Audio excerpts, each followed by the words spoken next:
Hello and welcome to Penglis Online News. This is news from a conservative libertarian perspective. All issues and topics covered will have that clear point of view. The goal of Penglis Online News, as always, is to inspire new ideas, to invent new terms, new definitions, and new language for you to use, and to give you new ways of looking at and thinking about the news. Welcome now to Penglis Online News. The Olympics have closed in Sochi, and the media has made much of Vladimir Putin's success in bringing the Games to Russia. Conspicuously absent from the mainstream media is any mention of the spectacular failure of President Obama to bring the Olympics to Chicago for the 2016 Summer Games.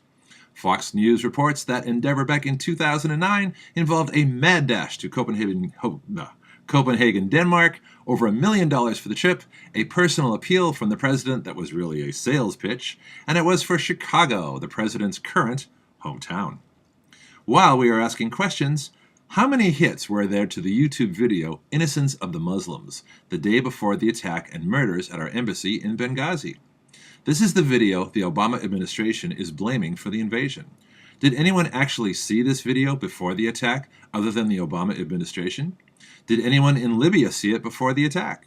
Now that the Ninth Circuit Court of Appeals has overruled the First Amendment and ordered the YouTube video removed so it can no longer be used as evidence, it would be instructive to learn just what impact, if any, this video really had on the Muslim world before the terrorist attack and murders of our people.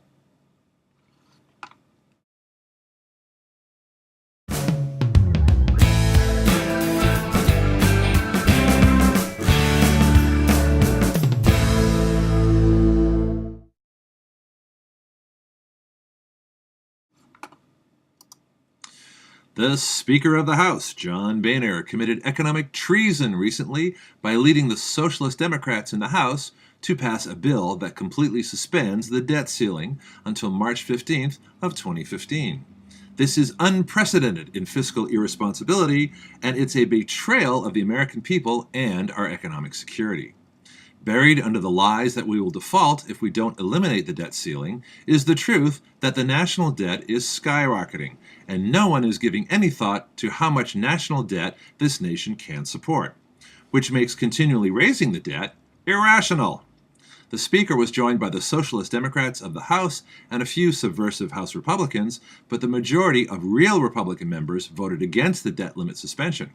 So why has the Republican Speaker abandoned the majority Republicans and joined the Socialist Democrats? Also, would House Republicans have voted for a no-debt limit if various conditions had been attached, like the Keystone Pipeline, or any number of spending cuts, which would still result in the debt ceiling becoming meaningless? The House Republicans are the majority, and as such don't have to fund anything they don't want to. However, they refuse to use this power. During their tenure, they have passed many budgets and continuing resolutions, only to have the Speaker and the rest of the leadership abandon those laws shortly after they were passed, all at the request of the Socialist Democrats. So why do we even have a Republican Party? What is their reason for existing, given their surrender first strategy? Republicans even took the blame for the Democrat shutdown of 2013 when the Senate shut the government by refusing to pass the clean House funding resolution that had been cleansed of Obamacare. Rather than confront the liberal media with the truth about the economy, the debt ceiling, and the Democrat government shutdown, the Speaker chose to surrender to the Democrats again. With it went any chance of limiting the spending of the most outrageous spending administration ever to hold office. Absent from the debate over the debt ceiling suspension was the only logical and beneficial course, which is lowering the debt ceiling, maintaining that lowered ceiling, continuing to lower the ceiling to pay off the national debt, and continuing to cut spending to correspond with the lowering debt ceilings. During Speaker Boehner's term, the national debt has increased almost $3 trillion, which means there is no debt ceiling. And the House, under the Boehner regime, continues our run to fiscal suicide.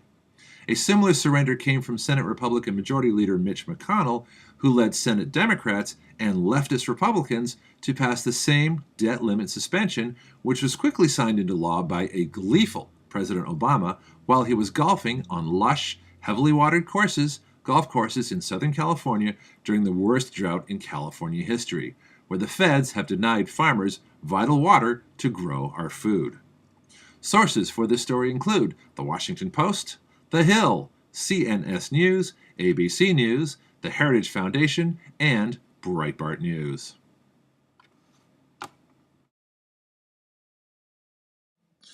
Penglis Online News is brought to you by The Complete Guide to Flight Instruction, which is my sarcastic and blunt critique of our flight training system and how to fix it. Also, if you want to learn to fly, if you want all the secrets, all the inside information, all the things that'll really get you through the flight training system efficiently, quickly, and with all kinds of information you're not going to get from any other source, please consult The Complete Guide to Flight Instruction, available from Amazon.com.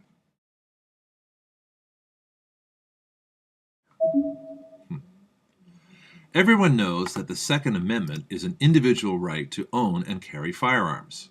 Everyone knows that rights are absolute within the context of the right, or they cease to be rights at all. So the whole idea of reasonable restrictions on rights is counter to the definition of rights and is therefore unacceptable. In the case of the Second Amendment, that means all military and civilian small arms, regardless of characteristic, capacity, operation, or action, are included, without restriction, into the right to own and carry firearms. Well, everyone knows this, except Socialist Democrats, the President, and the Attorney General, who, rather than enforcing the Second Amendment as their oath of office requires, are committing high crimes and misdemeanors to subvert it. In response, some states are rightfully reclaiming their citizens' unalienable rights. The state of Texas House, in a vote of 100 to 47, recently passed HB 1076, which rejects any enforcement of any federal gun dictatorship law or regulation which does not exist in the laws or regulations of Texas. In other words, Texas law is sovereign within Texas, and they have outlawed the enforcement of any federal statute, order, rule, or regulation which regulates a firearm, firearm accessory, ammunition, or capacity. This includes federal background checks designed for registration and confiscation. Other states fighting federal tyranny include Kansas, where Governor Brownback in April signed legislation which cancels any future attempt of the feds to subvert the Second Amendment. Montana has passed the Firearms Freedom Act, which is now under review by the very liberal Ninth Circuit Court of Appeals. This law is being modeled by the free states of Arizona, Wyoming, South Dakota, Utah, and Tennessee. This story comes from the Natural News website.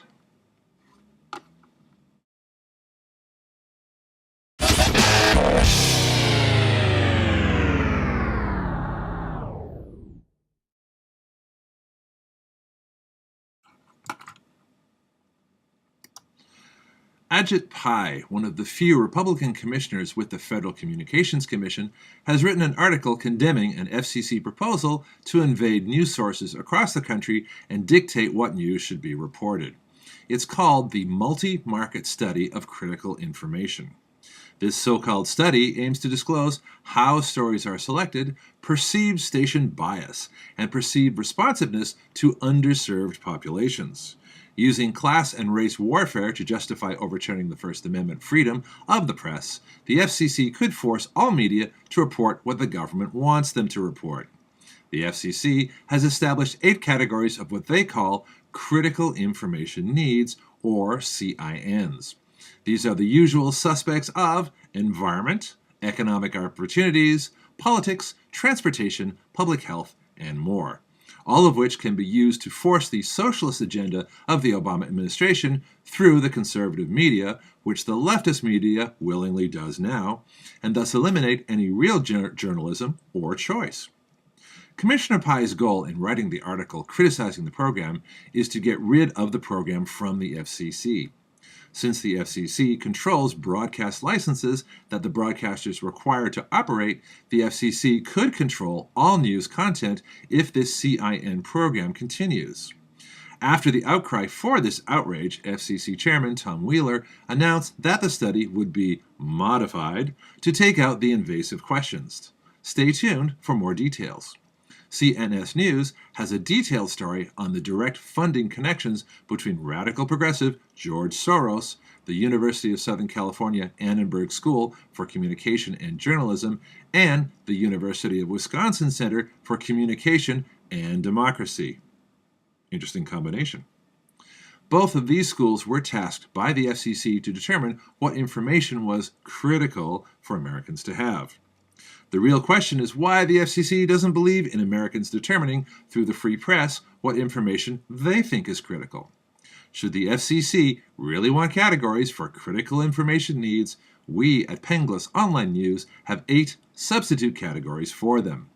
They are presidential scandals, the Dictatorship Progress Report, lies and hoaxes, bureaucratic criminal excesses, crony fundraiser giveaways, paying off the national debt, nothing to report there, governing from the Communist Manifesto, and our last category, impeachment. Sources for this story include the Drudge Report, the Wall Street Journal, the Washington Post, Politico, and CNS News.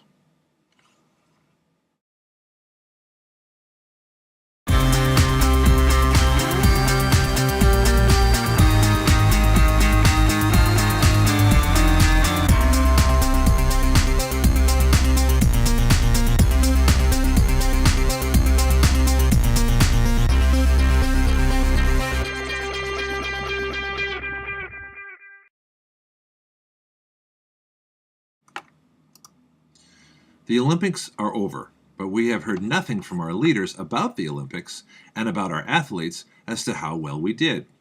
It's as if we had never gone.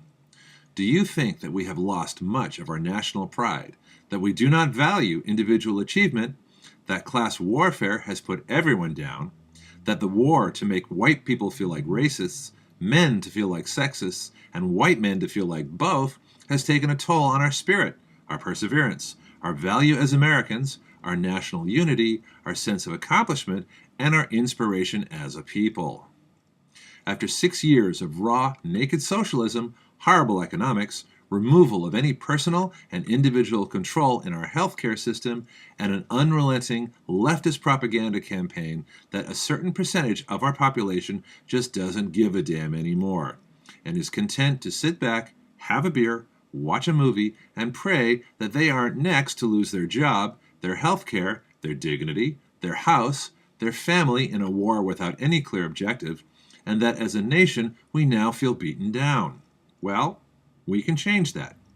Just to let you know, I have not yet begun to fight. And as for so many more out there who feel the same way, the resistance is already underway.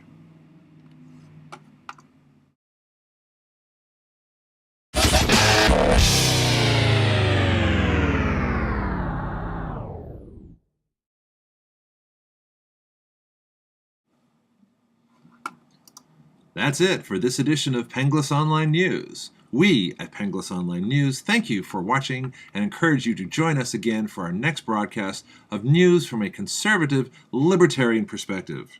Please feel free to share this report and subscribe to my YouTube channel. This is Greg Penglis of Penglis Online News. Good day.